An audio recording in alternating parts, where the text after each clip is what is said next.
if you're experiencing an installation loop while trying to install Roblox, follow these steps to resolve the issue. This guide will help you troubleshoot and successfully complete the installation. Step 1. Check system requirements. Ensure your computer meets the minimum system requirements for Roblox. Verify that your operating system is compatible and that you have sufficient storage space. Step 2. Clear temporary files.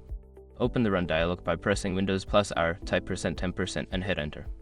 Delete all files in the temp folder to clear any corrupted installation files that may be causing the loop.